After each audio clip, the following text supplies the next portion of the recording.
Oke, nah hari ini kita akan belajar mengenai materi yang baru bagi kalian kelas 11, yaitu tentang jumlah dan selisih sudut. Sebenarnya di materi ini ada 4 rumusnya, dimana untuk sin, cos, dan tan. Oh, berarti ada 5. Nah, sekarang kita akan belajar bagaimana cara membuktikan untuk rumus jumlah dan selisih sudut yang sin. Nah, gimana caranya? Yuk langsung aja kita simak. Oke, teman-teman udah pelajari tentunya ya, terkait luas segitiga, dimana kita bisa mencari luas segitiga jika kita mengetahui satu sisi, satu sudut, dan satu sisi. Artinya sisi, sudut, sisi, dimana sudut yang itu diapit oleh dua sisi. Nah, itu bisa kita cari dengan menggunakan luas segitiga dengan gabungan trigonometri. Oke, di sini misalkan saya tambahkan ya, di sini adalah x dan sini adalah y. Nah, sekarang saya mau mencari luas segitiga ABC. Gimana? Luas segitiga ABC, kan bisa saya tulis setengah. Kalau biasanya kan alas kali tinggi ya kan, alasnya AB, tingginya CD. Nah, sekarang saya mau menggunakan yang tadi, dua sisi dan satu sudut apit. Gimana? Lihat, kita mau menggunakan sudut C, maka sisi yang mengapit adalah sisi AC dan BC. Berarti kita tulis setengah dikali sisi AC dikali dengan BC dikali dengan sudut apitnya apa? Sinus X plus Y. Kan harusnya sinus C ya di sini kan, karena C itu kan terbagi dua, yaitu X dan Y, maka saya tulis X plus Y. Nah, ini saya jabarkan jadi AC apa? AC itu B dikali BC itu A dikali sin X plus Y. Nah, ini adalah rumus luas untuk mencari luas segitiga ABC. Nah, sekarang kalau kita mencari segitiga yang kecil nih, segitiga ADC, misalkan luas segitiga ADC, itu gimana caranya? Nah, kita menggunakan rumus yang biasa, yaitu setengah dikali alasnya apa? AD dikali CD. Nah, sekarang kita mau mengubah AD dan CD dalam bentuk trigonometri gimana? Sebelum lebih lanjut, kita lihat dulu. Misalkan saya punya sin X, itu perbandingannya apa? Berarti kan sisi depan dan sisi miring ya kan? Yaitu AD per AC. Nah, sin X itu kan sisi depan dibanding dengan sisi miring. Nah, sekarang AD itu apa? AD kita tetap tulis AD. Karena kita mau mengubah AD di sini menjadi perbandingan untuk sinus. Nah, sekarang AC-nya apa? AC-nya B ya. Berarti saya bisa ubah dalam bentuk sin X itu sama dengan AD per AC-nya apa? AC-nya B. Ini kalau saya jabarkan jadi apa? B dikali sin X sama dengan AD. Oke. Kemudian kalau kita cari yang cos X itu sama dengan apa? Cos X samping, ya kan, CD per miring. Berarti saya tulis CD per AC. Ini kalau kita jabarin jadi apa nih? AC itu CD tetap ya, karena kita mau mengubah nanti CD-nya itu. AC-nya apa? AC-nya itu adalah B. Nah, maka kita bisa menjabarkan dalam bentuk B dikali cos X itu sama dengan CD. Nah, sekarang itu kan untuk yang X ya. Sekarang untuk yang Y gimana? Nah, kita tulis aja tinggal sin Y itu sama dengan apa? BD per CD, ya kan? Sisi depan per sisi, kok CD sih? BC, Pak. Iya, sisi miring ya. Nah, jadi sisi depan banding sisi miring. Berarti BD banding BC. Nah, sekarang BD itu bisa BC kita bisa ganti apa? A ya. Berarti ini kita ganti A jadi A dikali sin Y sama dengan BD. Ya kan, ini kita kali silang. Nah, sekarang untuk cos Y-nya gimana? Cos Y itu sama dengan samping per miring. Berarti CD per BC. Oke, BC-nya kita ganti dengan A ya. Berarti A cos Y itu sama dengan CD. Oke, sekarang kita masukkan ke sini. Nah, di mana AD tadi kita ganti dengan ini. Dan CD kita ganti dengan ini ya. CD itu ini. Pak, kenapa enggak yang ini? Nah, karena kita mau membuktikan dua variabel, dimana di sini kan sudut apit awalnya adalah X plus Y. Jadi ada variabel X dan Y. Kalau kita menggunakan menggunakan CD yang ini, kita hanya punya satu variabel yaitu X. Di mana sini kan X juga. Gitu. Jadi goal kita adalah dua variabel. Kita membuktikan sin X plus Y itu gimana. Kalau kita menggunakan yang ini, berarti kan kita tidak menemukan variabel X dan Y, hanya menemukan variabel X aja. Makanya kita menggunakan yang ini dan yang ini. Sekarang coba yuk kita masukin. Jadi setengah, adik kita ganti apa? Ini ya, B sin X dikali dengan CD apa? CD adalah ini, A cos X. Cos Y.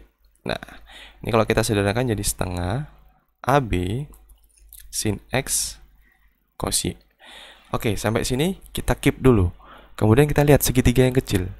Segitiga yang kecil itu adalah segitiga CDB.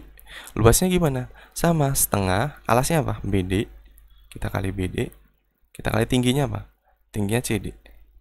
Nah, di sini misalkan apa? Yang di sini kalau kita pakai ini dan ini, berarti tinggal kita pakai yang ini dan yang ini ya.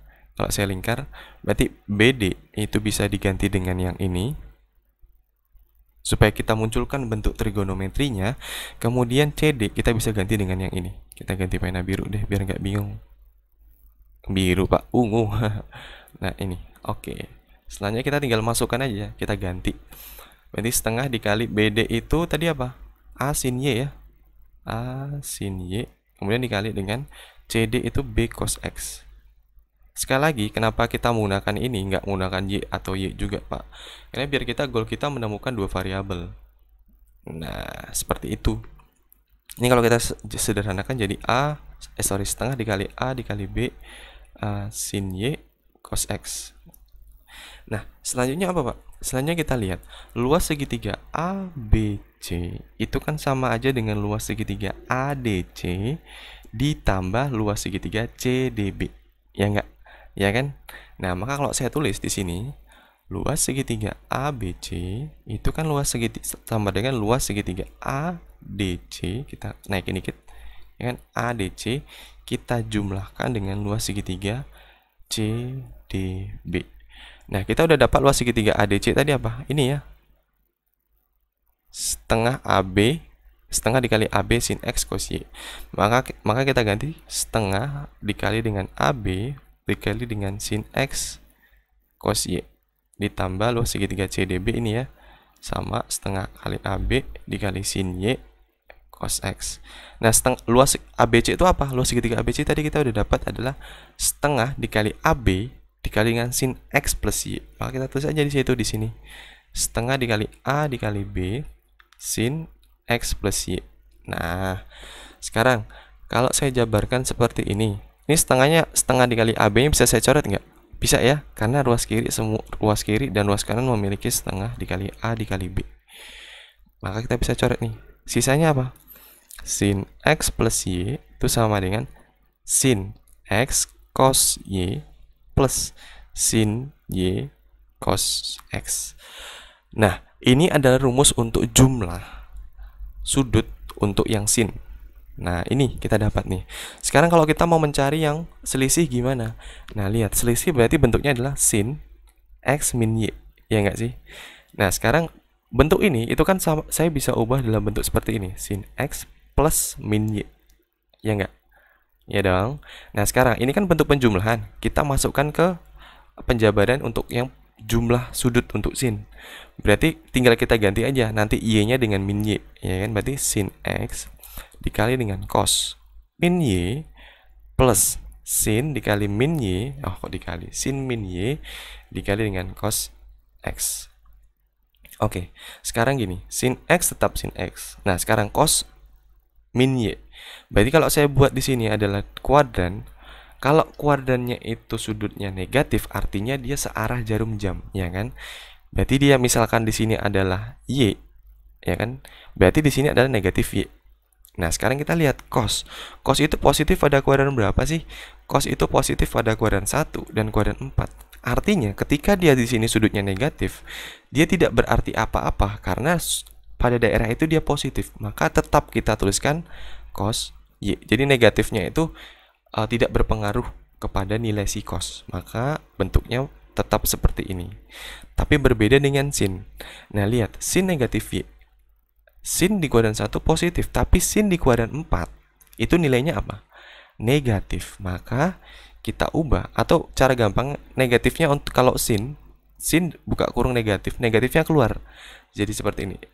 Sin Y. Nah, gini, kali cos X. Jadi bentuk secara umumnya adalah untuk selisih sinus adalah sin X dikali cos Y dikurangi sin Y cos X. Nah, gini. Jadi penjabaran dari jumlah sinusnya. Gitu.